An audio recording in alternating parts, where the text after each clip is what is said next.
Hello and welcome back, or welcome if this is your first time on my channel. My name is Justina, and in today's video I wanted to give you some useful information about the eclipses, especially since we have already entered the eclipses season. It's a very interesting and intense time of the year. We've got a lunar eclipse, a south node lunar eclipse coming up on May 26th in the sign of Sagittarius, followed by the north node solar eclipse in Gemini on June the 10th. So how can you make the most of the eclipses, and how can you understand where they fall in your birth chart, what kind of area of life they activate? So first of all, you look at the sign and the degree of the eclipse and where it falls in your birth chart. However, here I would like to emphasize that with the eclipses, we don't only look at the house activated by the eclipse, but also we look at the house that opposes the house activated. So the eclipses occur in house polarities, and there is a strong emphasis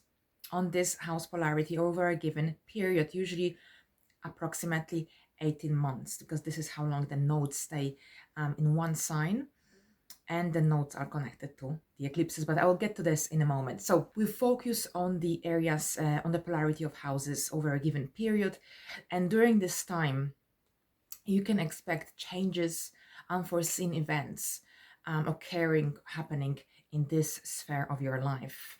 The eclipses move retrograde through the chart. So now we've got the eclipses on the Gemini Sagittarius axis, which began last year in 2020 on June the 5th, to be more exact.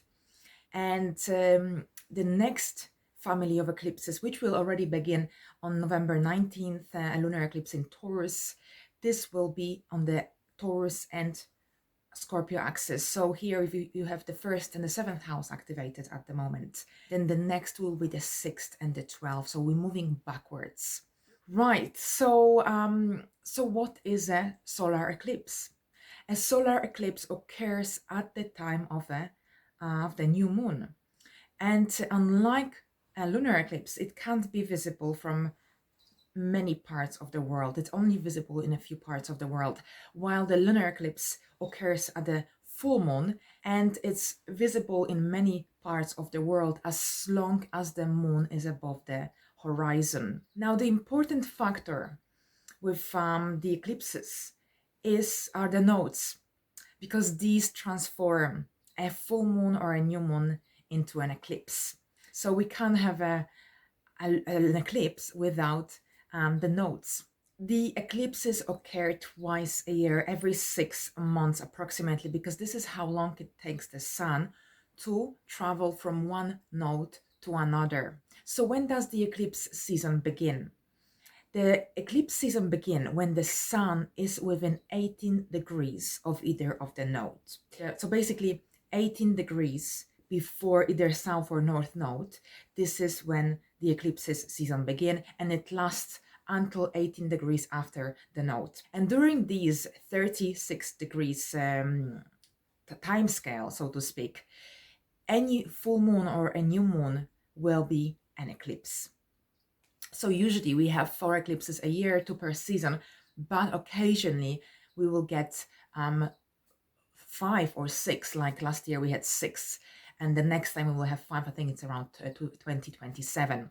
Now, the closer the sun is to the nodes, the more intense the eclipse will be. So here, to give you an example, a total solar eclipse will occur if the sun and the moon are within 0 to 10 degrees of either of the nodes, while the lunar eclipse, it needs to be much closer for it to be total. So this is usually around 0 to 3 is total, and then between 3 to 6 it will be either total or partial.